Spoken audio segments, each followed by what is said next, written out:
Chris.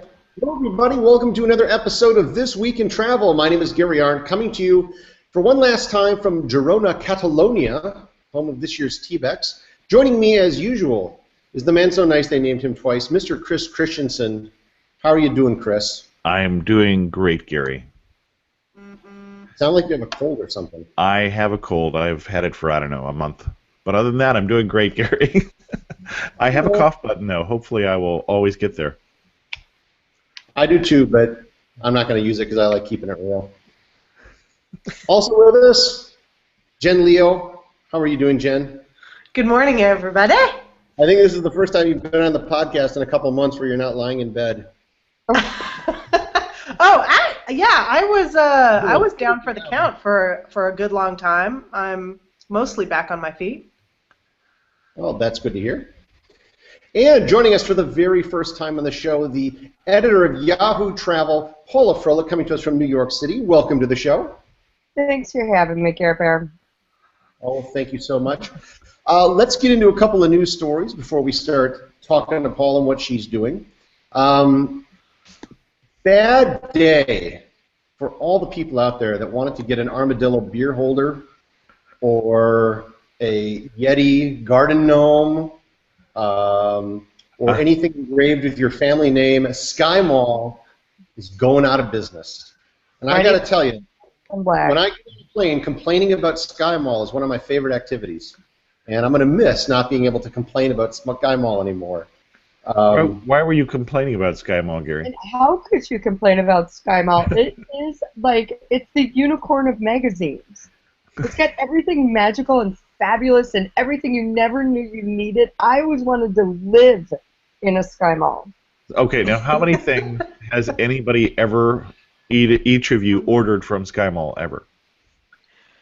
Zero, but I've looked at it cover to cover on every single flight and enjoyed myself. And I wanted to. There may have been their problem, but one of the first things that I did when I took over Yahoo Travel and we relaunched it with the 20 best things in Skymall catalog.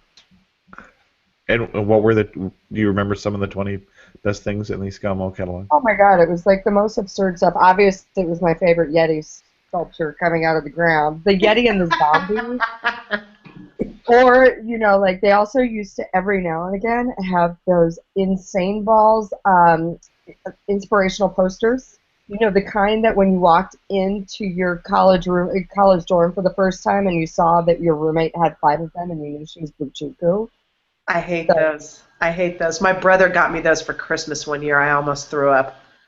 Or like every single Harry Potter wand or Star Wars lightsaber or like, you know, how to change a light bulb from 5 rooms away. Yes, please. What about the doggy stairs that lead up to your bed? Oh, actually, you know what? I take it back. I did order. I have doggy stairs that I did order off of them because, fun fact, they were the only ones tall enough for my bed. And thus, somebody could get in. Okay. And you know, for inspirational posters, you know where you should really go for your inspirational posters? My Twitter. Despair.com. Do you know Despair.com? They do anti-inspirational posters in the style of inspirational posters. So you have to look at them twice, but you know, because they have the lovely picture and they have all the graphics on it, and it's inspiration like. Oh my God! You know, I can't believe if you're my new favorite app. Oh, go ahead. Oh sorry. yeah. I'm trying to think of what one of the ones was, but it was like if you. If a poster can change how you do your job will soon be done by robots. I think it was. I like putting stuff up on Instaquote, like, and it's this beautiful background, and you know, like the fields and the lighting, and then just stuff like high altitude flatulence. Not enough. Let me ask you guys, what is it about airplanes? Because you didn't see Skymall stores. They only, as far as I know, they only really marketed on airplanes. So what was it about? I mean, I guess people who fly are a bit more affluent, but there's a whole bunch of products that could be marketed to people then. But why this needless crap? Why was, you know, and they may have gone bankrupt, but they were around for a long time. Sure. It seems to me that Skymall and Bloody Mary mix are the two things that are uniquely people do on a plane.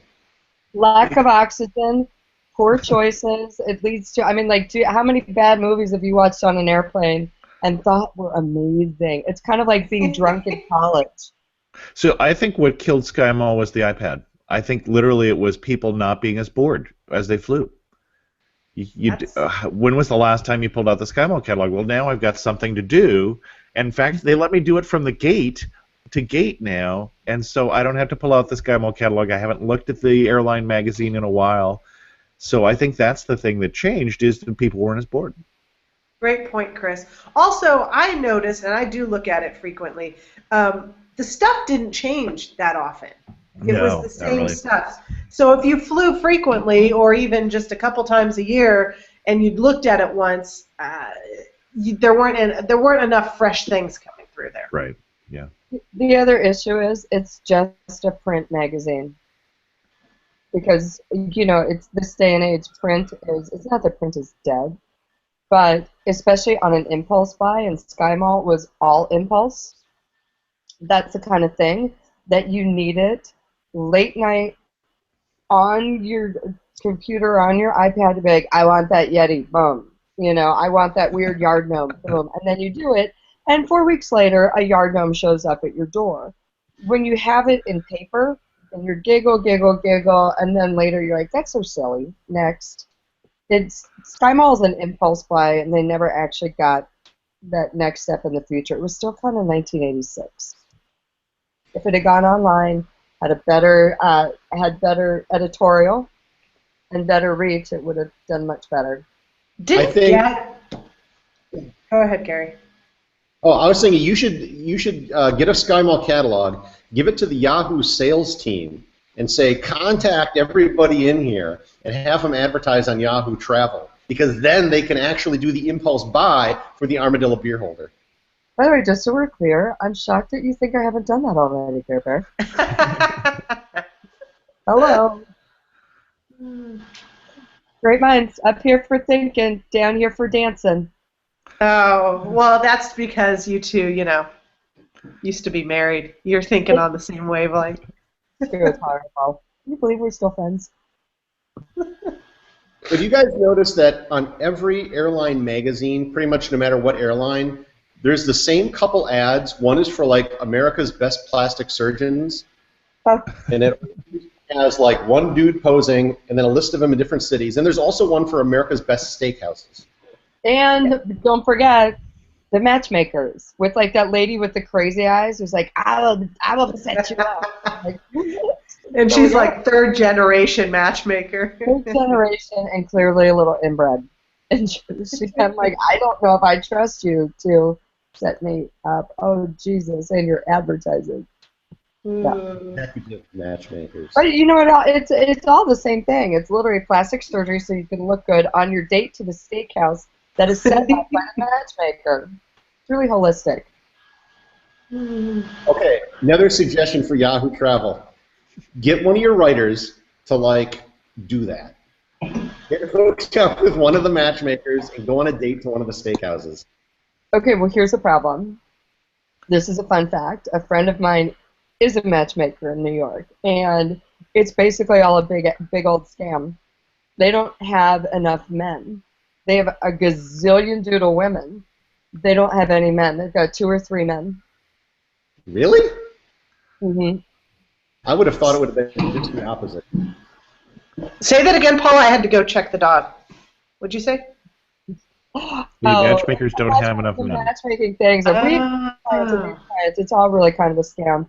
There's way too many women and not enough men. You think that's just a New York thing, though? No, they're international. It's, San Francisco, Los Angeles, New York, Chicago, Miami, Dallas. I'm guilty. I used to watch Millionaire Matchmaker on TV. Oh, no. I did too until she got like really silly with like Jonathan Chevin. I love the ladies. I'm like, what? No, you Actually, don't. I noticed the change once she got engaged. After she got engaged, downhill. I thought it was after the third season, and she just got desperate for clients, and all of a sudden everyone was like famous, and I use that term super loosely, because it's like famous for Bravo. And Gary, like when do you think it was that Millionaire Matchmaker jumped the shark, in your opinion? Episode 1. No, the pilot. That's because you're not an optimist, Gary. We've talked about this before. Well, as we said in the pre-show, Froelich means happy in German, and Arndt means grumpy old man in I don't know what language. The premise of the show. I don't know why any man would ever go on it. It's like, you're loaded and this chick wants your cash.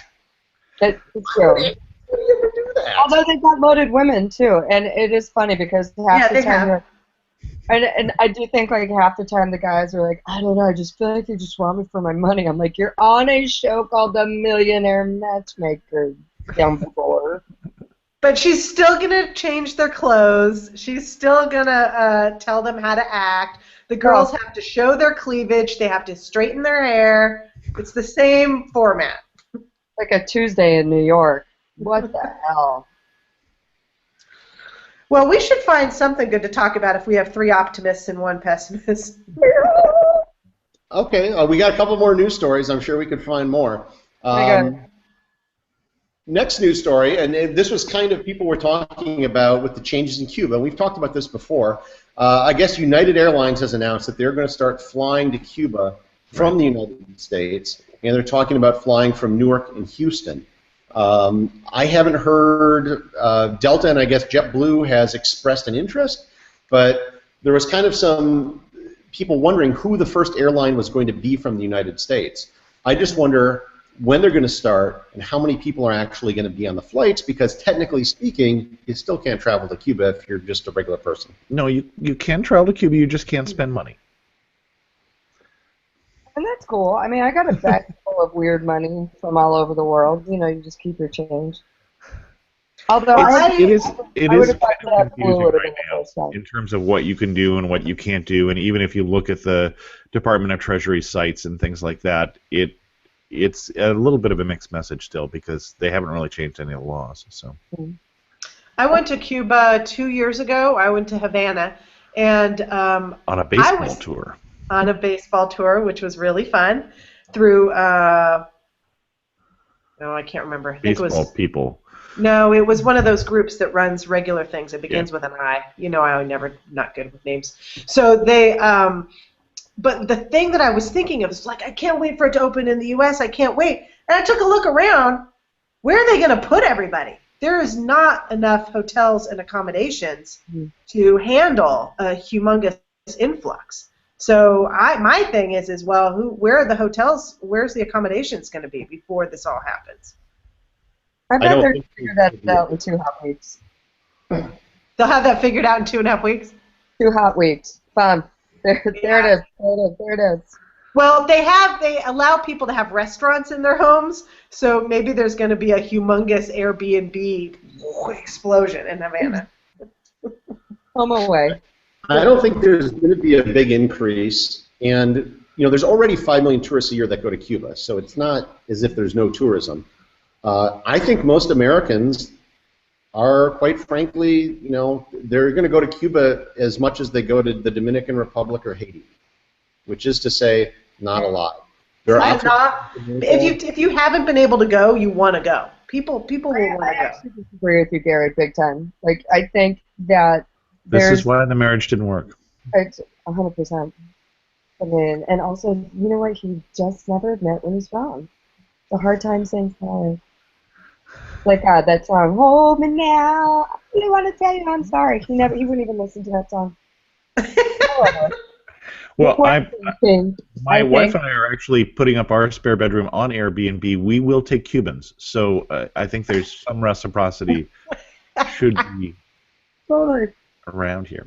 I think that people want to go. I think it's like there's very few places in the world that people think are still closed and that they could still feel like the discovery, and it's like a time warp, and they want to go. And I feel like Cuba's close. It's going to be cheap. I think among the people who travel, I think that's true, which is the minority of people. But sure, yeah. Let me put it this way. I will make a wager. 1 year to the day after United embargo is officially lifted, that everybody can just kind of go whenever they want. Uh-huh. There'll still be more Canadians going to Cuba than Americans. Well, I still think you should go, Gary. Check it out. I will take it. If you're counting Cuban Americans, I think that's probably not going to be true. I don't know. I don't know where to stand on that, and I'll say because Americans, when they go in, they go in. Like, it's all of a sudden open, tap on. Americans are, I think we just did like a big survey at Yahoo, and 80% of people were concerned about safety. So they usually let other people go in, like Australians and Brits and Canadians first, and then they go. Well, if you're talking about safety, I don't think there would be issues with, I don't think there would be many issues with theft. What I noticed is in the taxis and the cars that you're hailing to get from here to there. I mean, the cars. One time, the car was practically on fire. Like it's, and getting from one place to another is a little dodgy. Yeah. Unless you're paying to have one of those really nice old classic cars, then that's really fun. But if you're just riding the normal taxi, there was a couple of times I was concerned. I've been there. It's like in Guatemala.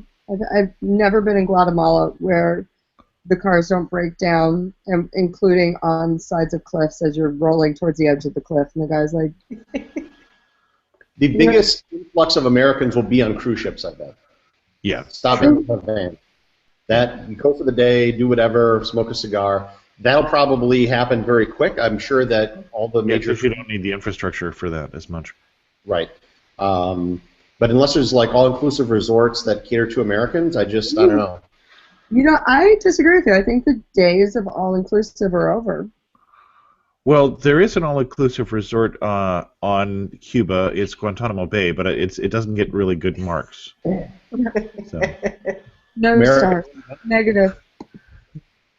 Let's move on to our final story. This is kind of a big one this week in the world of travel. Expedia acquired Travelocity for what I think is not much money, $280 million. They're going to keep running Travelocity. It's going to be run, I guess, with the Expedia backend. Well, it's been run with the Expedia backend for a year. That's why this isn't that big a story, is that Travelocity gave up competing against Expedia a year ago. But I suppose the big thing is Orbitz is kind of the odd guy out. They're for sale, and it's kind of Expedia now and Priceline in the U.S. Priceline has, you see, I think you're underestimating where Priceline has gone. Priceline and Bookings.com is a major player now. They're more of a player than Orbitz is, I think. In terms of they're actually, if you look at their market share, they're huge. Yeah. Well, Priceline owns a couple properties, don't they? Didn't they Priceline, Kayak, Bookings.com. Yeah. They become a major player here over the last 3 to 4 years. If you book a hotel or flight, where do you go first? I still often go to TripAdvisor flights because I know it best. But I also go to Kayak. For hotels, I do Hotels.com, which is Expedia. I've recently started doing Kayak, by the way, and it was my favorite. What'd you say, Paula? I recently stopped doing Kayak, and it was my favorite. Did something change in you or in them? Was it No, breakup? So they would give me these awesome prices, and I'd click on it, and it would go to the. Like I had to go to. I had to book a flight to Ireland, and it was like Aer Lingus, which I still can't believe. Anyway, so I go to the Aer Lingus site. The flight is nowhere to be found. And it's just on an Aer Lingus site. So, it's happened to me a couple times where they give me a quote and I can't find it. That's a problem with all of the meta booking engines because the feeds that they're getting still say that flight, and yet the flight has gone. Because flights change in so real time, it's a real problem. When you're running one of those sites, it's the bane of your existence because everybody thinks it's your fault. You did bait and switch. It's like, well, no, we have a feed from Aer Lingus that said, or from whoever. It might be an Expedia feed, or might be an Orbitz feed. It might be a feed from and then you get like a lousy airline. Like Aer Lingus is one of the worst sites I've ever. I wanted to punch somebody. I ended up going off Aer Lingus, spending $200, $300 more to do Delta just because I could figure out Delta's site. What was the one I was recently? I couldn't at the Virgin America site. I couldn't book. I couldn't pay for an upgrade to a seat with a credit card on Chrome. It didn't work. You had to go to Firefox. You're like, seriously, people. It's kind of a popular browser, but all of the JavaScript that was handling whether buttons were enabled and such, it just wouldn't enable the button. That's so I use Expedia a lot, but you know who I like using that is underrated? Google Hotel Finder. I think they do a good job of finding. They do a good job of finding deals. I really like their filter feature that's called Sort by Price Compared to Usual, so that you can see how much it's off of what normally. Yeah. Well, that's usually the default search for Expedia, Hotels.com. A lot of those is they'll show you the deal fare first. Although for me, that's usually I don't care as much about that because I don't need to stay in the $500 hotel that's only $400. But yeah, that's pretty typical to do that. All right, I'm a big. I use Hotels.com all the time just because their incentive program I think is the best for any booking site, and it's simple and intuitive. You do it 10 nights, you get a free one. And I cashed in. Man, it must be like 23 nights or something by now, probably more than that. And there's nothing else I can think of that really is close to it. Even like the Expedia points you earn, you get so little of it, it's kind of ridiculous. Well, it makes sense for you, Gary, because you're always getting, you're traveling enough where that makes a difference. You can actually earn your free night. Well, and for me, I use the free nights. I use the nights that I travel on business to pay for, every 10th night basically becomes a free night for personal. We do a lot with Starbucks. Starbucks points. Starbucks points. Stay in hotels, get free lattes. Yeah, what I really meant was SPG. Starwood. It's early. I haven't had my Starbucks yet. Well, we got Paula on the show, and over the last year, I've been hearing there's been a lot of stuff going on with Yahoo Travel. And I got to admit, prior to last year, I've heard really nothing. They just weren't much of a player. And then they've got a new team. There's all kinds of stuff going on. You guys are at conferences, publishing a lot of stuff. So tell us what's been happening with Yahoo Travel, and where are you guys looking to go with it? Well, we relaunched on April 28th. At the New Fronts, actually, they hired me in April. I had 2.5 weeks to get the site up and running because before it was really just a booking site, and not just booking, but it was a place where people like Condé Nast Traveler or Travel and Leisure could just self-publish their sites and really just kind of fluff up their numbers. So I was hired, and we became a content site. And so was there no editor before you then? No, there was no content editor. A gentleman who works with me now called Greg Karagosian was basically there was some content, like 1 or 2 pieces a week, but that was about it. Whereas now we do 10 to 17 pieces a day,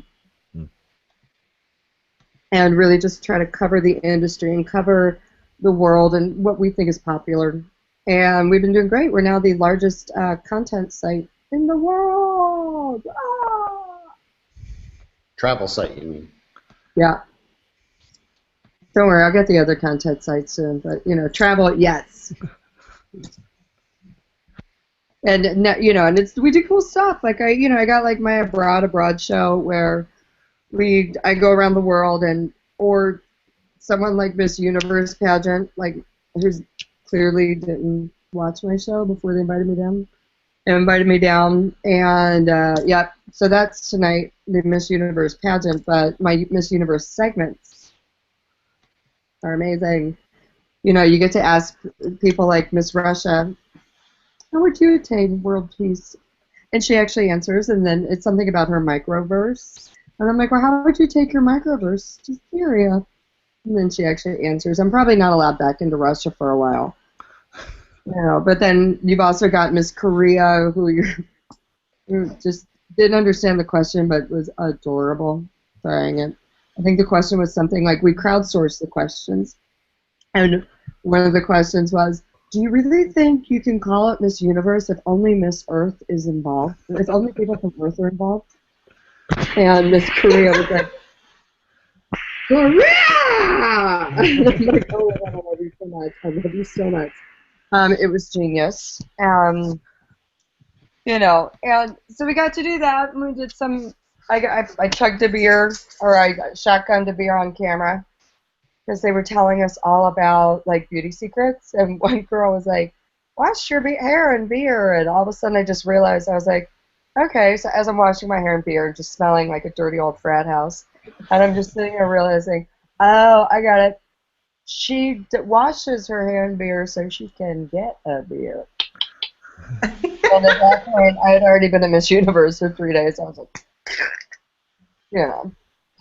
You were there for how many days were you there to shoot that? I think we went down for 4 days, 3 nights. Oh my gosh. And is it just you and a camera guy or girl, or what's your team like? Yeah, me, a camera guy, and a producer. And what's and they kept, and it was ironic because they kept going, don't ask Miss Lebanon or Miss Egypt about Miss Israel. And if you ask Russia about Ukraine, we will shut it down. And I'm like, okay. And then, like, you know, I leave, and 2 days later, Miss Israel, like, photobombs Miss Lebanon. And you're like, Well, that beats, you know, the alternative, which is bombing Lebanon. So, you know, if we can get everybody to be photobombing. Really, but the really fun part was seeing Paula all decked out and trying to walk in 7-inch heels and laying on the ground, unable to breathe. These were the really funny parts. It was like constricted. I was like, yeah, I made it into this size Kazinko dress, and then I was like, I was seeing spots and actually had to lay down so that I could actually breathe. It was. So Paula, given your with Yahoo right now, what's your take on kind of the travel media landscape? I mean, I've heard you say a few things when we last saw each other in Ireland or Quebec. Athens. As far as print magazine, how you deal with them. There was a lot of shakeups last year. National Geographic had a big shakeup. Travel Leisure got sold. Condé Nast, I don't know what the hell's up with them. Wendy Perrin left CNT. Yeah, I mean, a lot of the people, quite frankly, the few people I knew at the print magazines, I think are all gone. You guys hired Laura Begley-Bloom, who was at Travel Leisure. Mm-hmm. So what's your take? You know, living in New York, and that's where a lot of the magazines are housed. What's your view of things as far things are changing or not changing, or where they're at? I think they're fighting to become relevant, and I think that also, you know, I think one of the reasons why Yahoo Travel has been so successful, and you know, you can look up our numbers on ComScore for what they were for Q4, but it's nothing that anyone's ever hit before. And I think the reason why we're so successful is, with the exception of Laura, nobody on my team is from the travel industry. We come from a news and a journalist background, so I know what a story is. I know it's been interesting, and also just looking at it from fresh eyes. And we're also not talking down to people. We're not being like, you know what you should do. There's just amazing $5,000 a night hotel. Come on. I mean, who's saying that? And by the way, then they go, we don't take press trips. And I'm like, really? But you take media rates, which are $2 a night. You know, and so my whole thing is just we've got a whole thing on real travel. And sorry, that's my dog. I'm going to go get him. We've got a whole thing on real travel because we want to focus on how people actually travel. And we also have a whole thing on being real and not lying to people. You know, and everyone, for the longest time, it was travel's aspirational. And to that I say, you know what? Fight it. You know, I grew up in a poor household in Ohio, and a lot of my relatives have this mentality of travel's a luxury. Oh, I'd love to do that, but, and you know what? Times they have been a changing, and travel's available to everybody on any budget. And, you know, I'm especially evangelical about travel. It changed my life. And, you know, I was in a really, really bad position in my life where I hated my job. I was just a miserable sack of poo. And I quit, and I just stopped everything, and I went back on the road. And it made me remember who I was again, and it made me just look at the proverbial forest for the tree. And I look at everyone. I want them all out there. I think everybody would be a better human being. I think that they'd be happier, and I think that their families would be happier if they just go out and travel. And part of that is, you know, part of traveling is you do have to unplug at some point. And, you know, Joe Piazza is on a trip right now. She works with me as well. And she's freaking the F out because she was told that there would be Wi-Fi. And, oh, my God, there's not going to be Wi-Fi for 3 to 4 days. And I think she's literally crying. And I'm like, it's the best thing that's ever going to happen to you, Bill. Because you need to just take a minute. Nobody ever really unplugs. And we've become the loneliest we've ever been in our society. Suicide rates are up. You know, all these things. And you just go, I'm not specifically blaming the computer, but I'm blaming the fact that we've all hosed ourselves into these tiny little corners where we think we're connected, and it's fake connection, as opposed to just sitting there and talking to the person next to us. So, you know, I think that why Yahoo Travel has been so successful and will continue to be so successful is because we talk about real travel. And yes, every now and again we're like, look at this, blah, blah, blah. And, you know, we literally call it rich people, you crazy. You know, or you look at something like, there was a story this week about this woman who spends $104,000 a year to go on a cruise boat. $164,000 a year. 100 what? $164,000 a year to live on a cruise ship, yeah. Yeah, guess what? That's still cheaper than paying for a nursing home. And she's going to get better care. She's going to get better health care. She's going to get more attention. She's going to get someone who cleans her room, so maid service. And what nobody's actually saying is that $164,000 a year, if you got it, better than any nursing home. Do it there. Don't get stuck on a, you know, and she'll live longer. Be happier. So, you know, and I think that the big glossies are trying to figure out. And also, I also think the other issue is there's a huge thing of snobbery, which I think is hilarious because travel is the ultimate equalizer. And there's a huge amount of arrogance and, well, we know best and us from on high. And you're like, really, dude? Because I've been out traveling and looking at some awesome places, and you guys are nowhere to be found. And you're still talking about the same freaking beach and this, you know, like, your photos are interchangeable. Next. And I think that they also have to, they're playing a game of catch-up. So you have no particular opinion you're saying on that travel industry? Better than others. Like, I think National Geographic is doing much better than some of the other ones. Sure. Oh, I totally believe what you're saying about the arrogance. I mean, I've been dealing with it ever since I started doing this because it doesn't matter how many awards you win, how big your audience is. At the end of the day, you're just a blogger.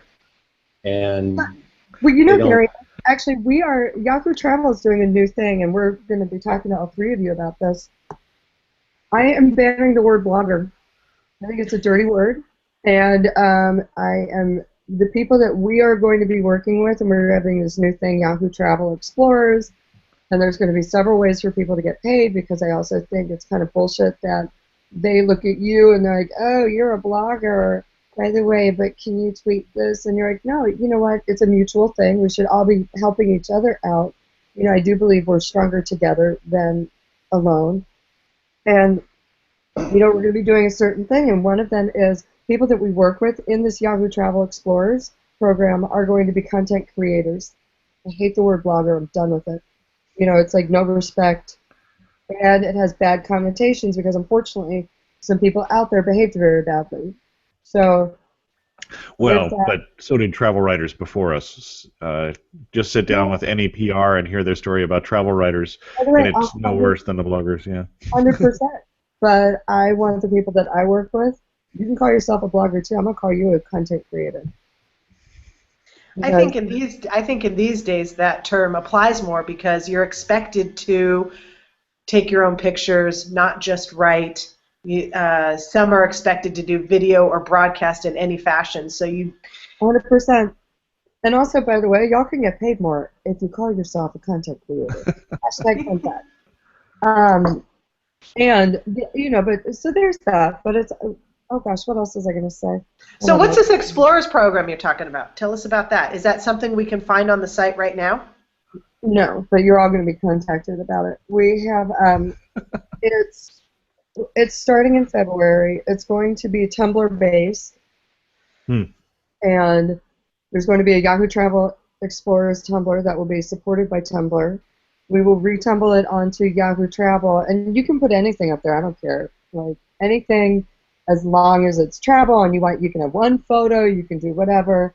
However, if you want to be reposted onto our blog, or not onto Yahoo Travel, and this is how people are going to get paid on a regular basis, because we're going to take between 10 and 20 articles a week from the Yahoo Travel Explorers Tumblr, and whoever gets up on the site will get paid. It's not much, because our budgets got cut, but they'll get paid like $1.25. You just have to. You mean $1.25 a word or $1.25 total? 125 total, not $1.25. My bad. Because otherwise I'd have to get into Jen's Starbucks program. I'm from Ohio. We can't read. But it's, you know, and this is our way of basically saying, and then we're also going to have a private Facebook community, so where it's literally going to be a very small group of people. You know, and you guys get it from me all the time when I'm like, hey, I got this video, can you guys, like, help social it out, right? I also want you guys being like, hey, I got this, can you help social it out? You know, for me, it's all about reciprocity and actually being part of a receptive community and trying to really help build one, and also trying to help get people paid, trying to help get people, so it's not like some other people's programs where it's like, yeah, you get a title and that's all you get. Boom, you know. Whereas for us, we're going to be sending out, if you're invited in, we're going to be sending out certain guidelines, and if you adhere to the guidelines and it's good, we'll put it up on the page and you'll get paid for it. It's like, Gary, let's say you blog every day. There's several things you can do. One, you can enhance your blog by reposting it up onto Yahoo Travel Explorer, but also if it is a post that would fit on Yahoo Travel, we'll put it up, and then you'll just get some extra money for it. But you also get, I'm so brain dead today, you'll get amplified.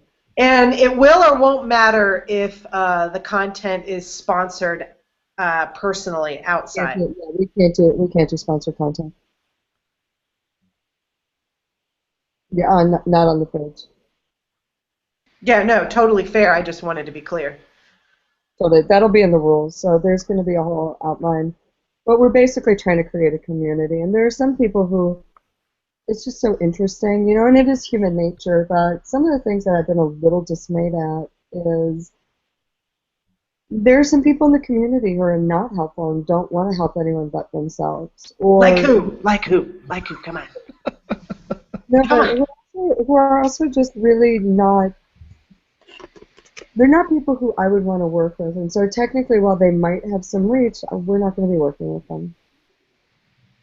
Yeah, but this is your team. It's like blue team over here, red team over here. You're the team captain. You get to pick who you want to work with. Yeah, well, it's also, right? So it's not just picking who we want to work with. We want to establish an ethos. And the ethos is of mutual respect, and we all, you know, it's just, maybe it was the way I was raised, but we are stronger together than we are separate.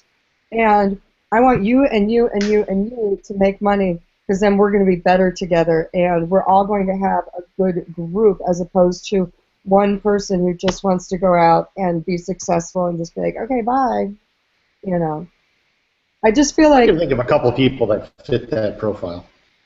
I just feel like, you know what?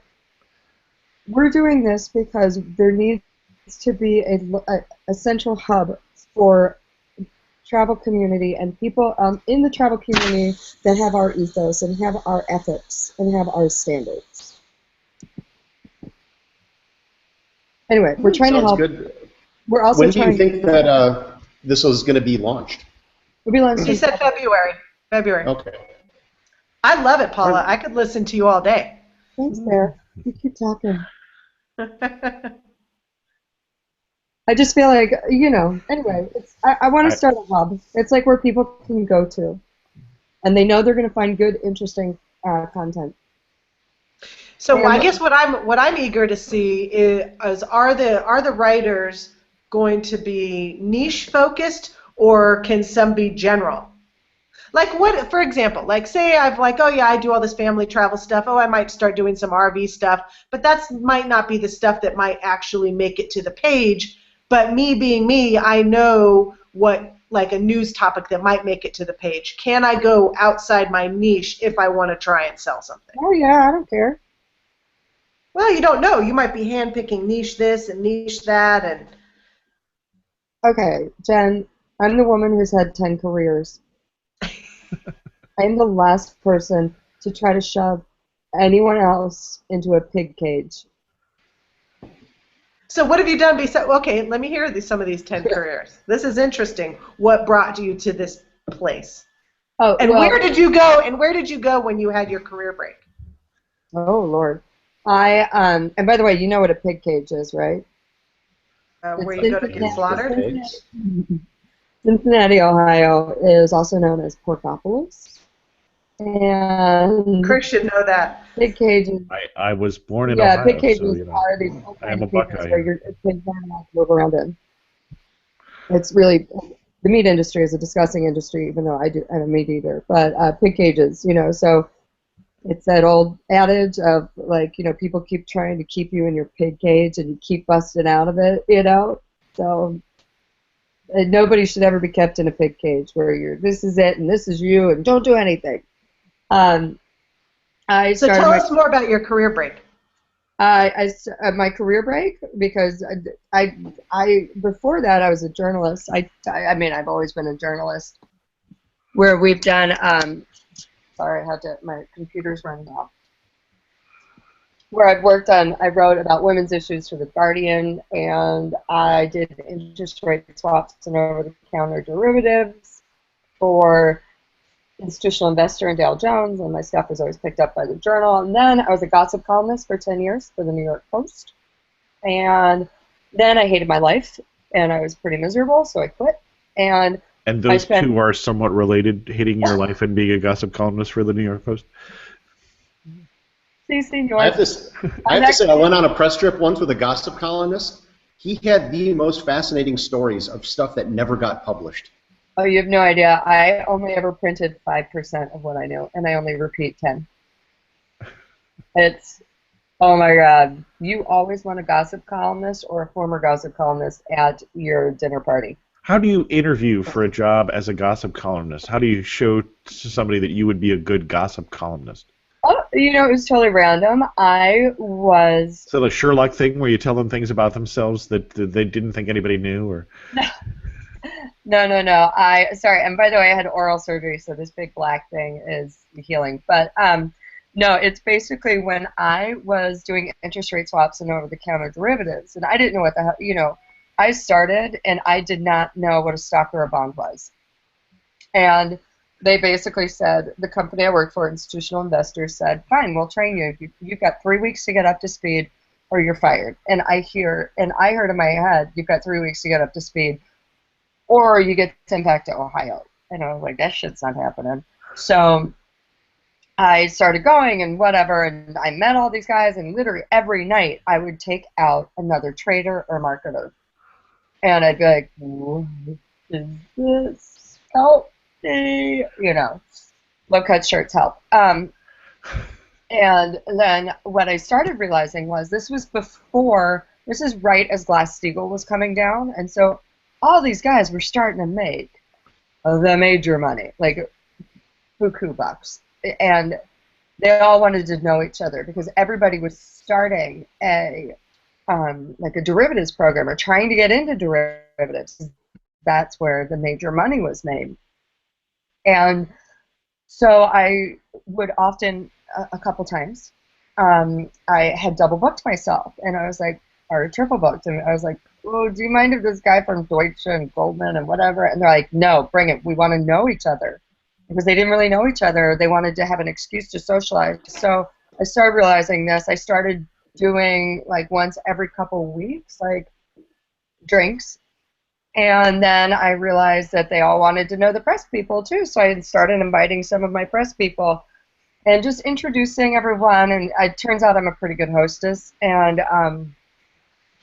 one of the guys there worked at business in the New York Post. And he was like, oh, you'd be really good at page 6. And he was like, I watched the way that you handle this, and you did, you know, and he was like, you'd be good at page 6. And I was like, what's that? Anyway, that's how I randomly got the job. So exciting. I met someone who knew someone, and that is a rule in and of itself. The world is small. Manhattan is a tiny island. So how do you not piss anybody off and people know about it? If it's that interconnected.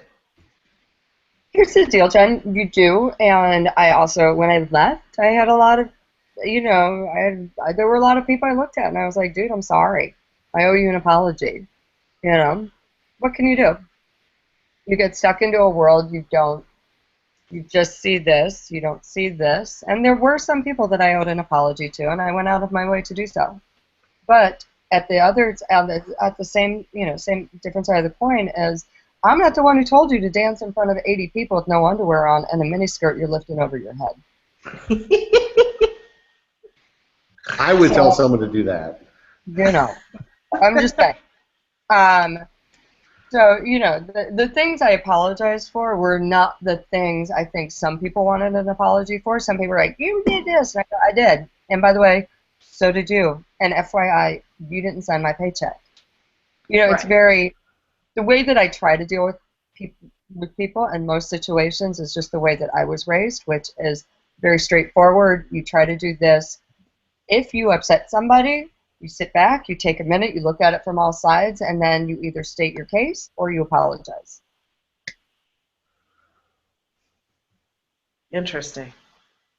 It's, you know, but anyway, so I left, and one of the reasons I hated it was I had accidentally fallen into that job. I had never wanted to be Cindy Adams or Richard Johnson or Liz Smith, and I was frankly intellectually bored, and it just became like Groundhog Day. You know, oh, look at that train heading for the station. Oops.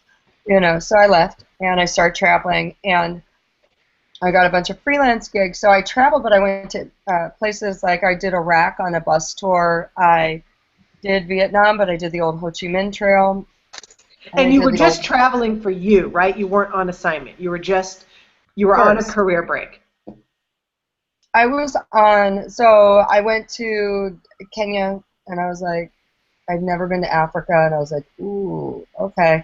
And I started getting some ideas. Then I went to one of those, don't judge, Abercrombie and Kent Southeast Asia tours of like, it's super expensive, but it was Laos, Cambodia, Vietnam, and Thailand, right? And while I was in Vietnam, something clicked, and I called up the editor of Playboy, and I was like, dude, this is a story. And it was the old, you know, and I did a thing on the old, whatchamacallits, war trails and war sites. So that got me started. Then I did Playboy, I did Iraq on a tour bus in 2011. I went skiing in Afghanistan. It was my specialty was kind of anything that I went, what the hell? You know, anything that interests me, and it's usually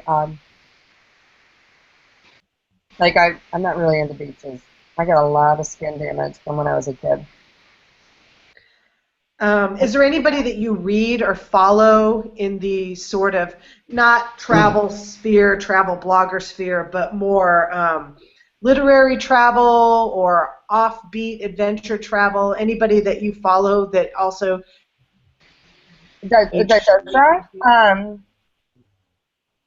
We should say when Jen asks this question, it is a loaded question because there are right answers. No. By the way, Chris, I hear you, and I actually don't. I don't answer those questions. Like, you know what I use for a lot of inspiration is my Facebook feed, and there are definitely people on it. Like, my friend Heidi Moore at The Guardian has insane taste, great taste. She is just what she puts up. I know I want to read, and she posts about 6 to 8 articles a day on her Facebook feed. You know, so there are certain people like my friend Heidi that I'm just like, you got great taste, or Bob Morris, or Iris Silverberg, you know, and these are more like Iris an old book agent, right? So you were talking about that, and the first person that popped into my head was Robert Young Pelton, who he's done a bunch of books on the world's most dangerous places.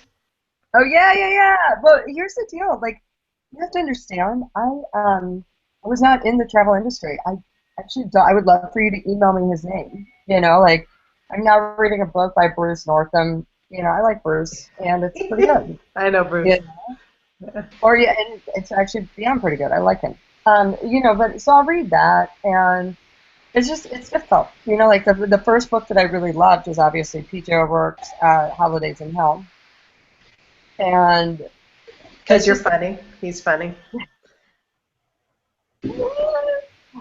You know, I mean, unfortunately, in the video, what we're trying to do with video, there's no women in the travel space, which angers me. You know, and the stuff I like to do is semi-Vice-esque, but Vice, they don't hire women over the age of 29 on air. You know, so, and they don't, you know, and it's also a little like uber bro-y, where it's like, yo, they're screwed, boom.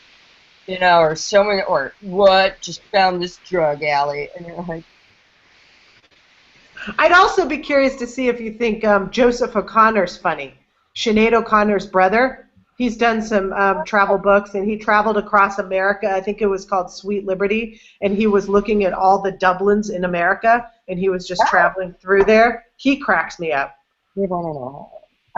Will you do me a favor and just send me those people that I'd love to check them out? You know, I mean, it's like I love Paul Thoreau or Justin Thoreau, you know.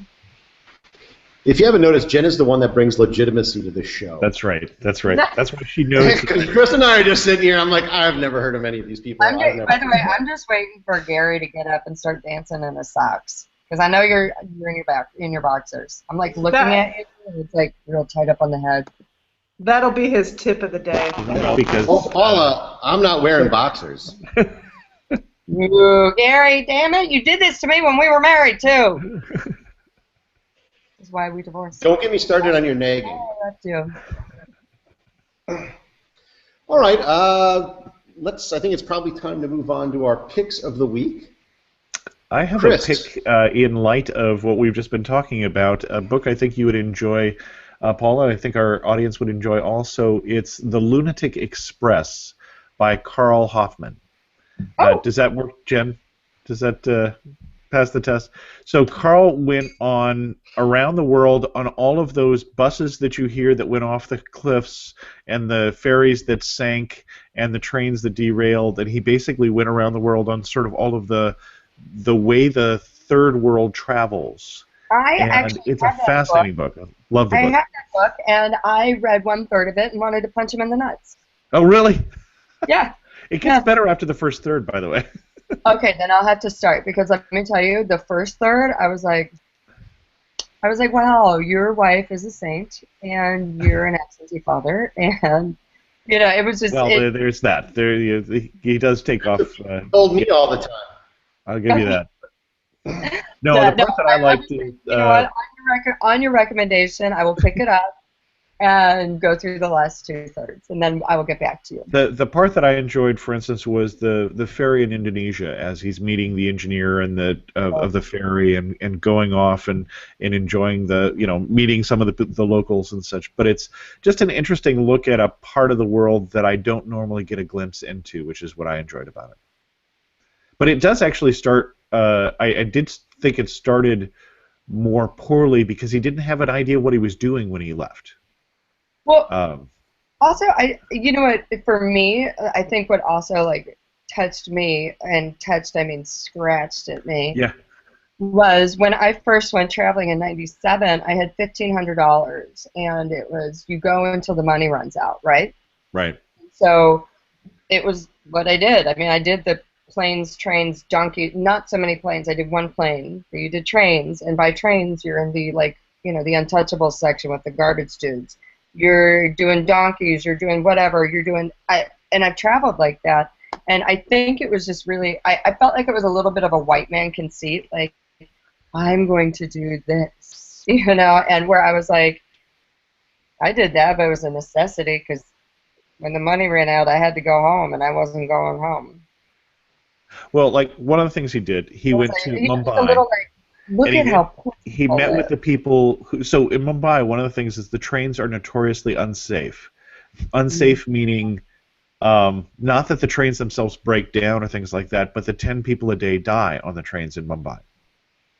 And so he went to the people who deal with that, who clean up from that, and and tried to learn more about why is this the way it is, and how is life that way. So I enjoyed it, but I could understand why you would react the way you did. You know what? Different folks, different tastes. Yeah. But I will reread it now. I will. Because you got something for us. We'll keep plowing through. So you're not going to kick him in the nuts. Yeah, I like Croats. It's not like he's my ex-husband or anything, Gary. Jen, you got a pick for us this week.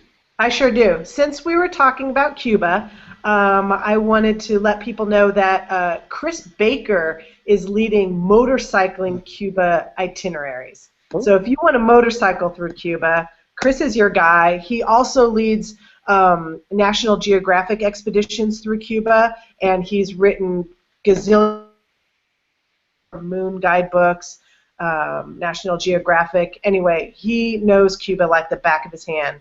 So if you're interested in Cuba, check out Chris Baker's books, apps, blogs. I think he's at Cuba Expert on Twitter, and sounds like really cool motorcycling trip. Sounds good. Paula, do you have any recommendations? Oh, anything. It could be a tip. It could be an app. It could be. Let me think. I'm a little brain dead today. Sorry. Besides Yahoo Travel, I'll give you a minute to. The best site in the world. And you go. Tell me. All right.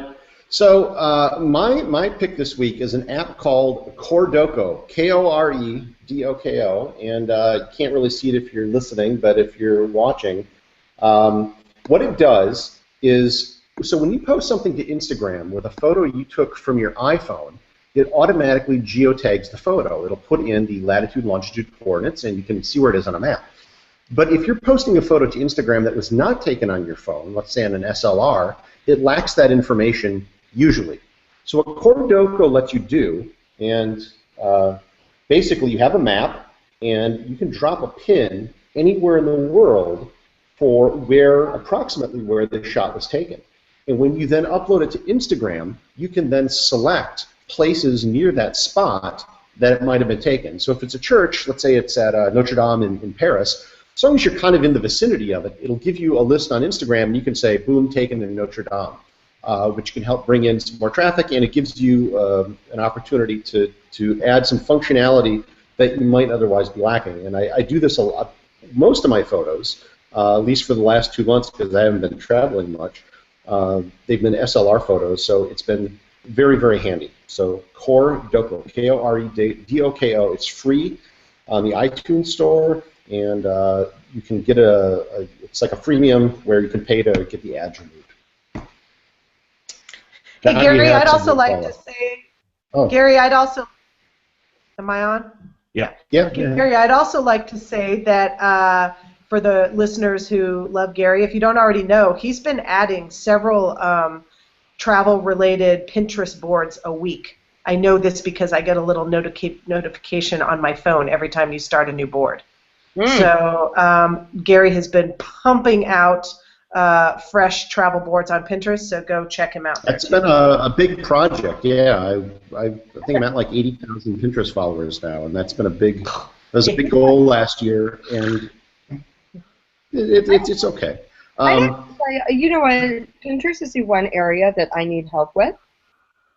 And I'd love to talk to you guys offline, or anyone listening offline, about how to successfully do Pinterest. Hey, you know who I... It would be the first time in history a man has helped a woman on Pinterest. I know, right? Well, I think you might be a dude on Pinterest anyway. Hey, Paula, if you don't want to deal with Gary, your ex-husband, a really good Pinterest person is Johnny Jett's wife, Natalie. Oh, she's totally big. Yeah. And she's normal. Sorry, Gary Bear. I'm going to be completely insane. So for my pick this week, and it's not really travel related, but it is. So this week was a bit of a rough one. I had oral surgery, then I got a black eye, and just been traveling a bunch. So a friend introduced me to an app yesterday, and it's a Korean app, and it's called BeautyPlus. And it takes out all the bags under your eyes and makes you look wherever you are, whatever time it is. It just freshens you up and makes you look happy, healthy, and awake, as opposed to this. Do you mean on a photo? Mm-hmm. It's an app. It can't refresh you in person. What does it do? Like if you're taking a picture of yourself. Let's be honest, like, put it on Instagram, everyone thinks that's what you look like, right? So you take it, you all of a sudden, woo, you look amazing. You know. Anyway, hashtag huge fan. Cool. I gotta check that out. This one, where I put makeup on to cover up my black eye, but it's still there. We can't tell at all. I can't tell. Thank you. I'm gonna zoom in for the close-up. Let's start to wrap things up. I still can't tell. Anything you want to talk about before we adjourn? One thing we should let people know is that the nominations for the podcast awards just opened. If you wanted to nominate this show or Amateur Traveler. I nominated us. Chris, you have divided loyalties. I do have divided loyalties. So just for those people who don't know, Lou Mongello from WDW Radio will actually win the podcast award. So it really is an honor just to be nominated, because that's really as far as we're going, unless we really turn out the vote in some different way than we ever have historically. But podcastawards.com if you want to nominate any of your favorite podcasts, and hopefully you will nominate. Chris, how many Lowell Thomas awards does Lou have? I just love that you're basically, and I know you just said this in honor of Miss Universe tonight, and my Miss Universe videos on Abroad. It's just an honor to be nominated. My gosh.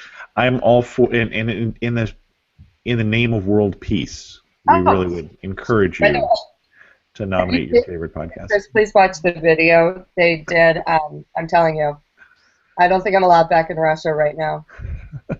And Miss Korea, my favorite question was, do you really think that you can call it Miss Universe pageant when there are no contenders off of Earth?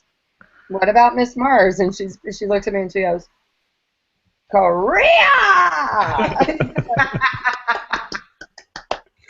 Chris, what's doing the Amateur Traveler this week? Tim Leffel came on the Amateur Traveler and told us about Guanajuato and San Miguel de Allende. Cool. So. Excellent. Jen, where can people find you online? Can find me on Twitter at @JenLeo, and on Jen Leo Deals, where I just put up deals that I would want to take. I found a Mammoth deal where kids ski free, and so that is a deal at Mammoth, not just a really big deal. A deal at Mammoth Mountains where they're letting kids ski free if you pick one of their Like lodges. a Mormon and you've got like 9 kids. That is a mammoth deal. Yes. Yes. And Paula, where can people find you online? So many places. Pick Just 3. kidding. Abroadabroad.com, YahooTravel.com, Twitter, Pinterest, @Petro, kind of like J-Lo. But not. All right, and as usual, you can find me at everything-everywhere.com. And until next time, get outside and go to Yahoo Travel.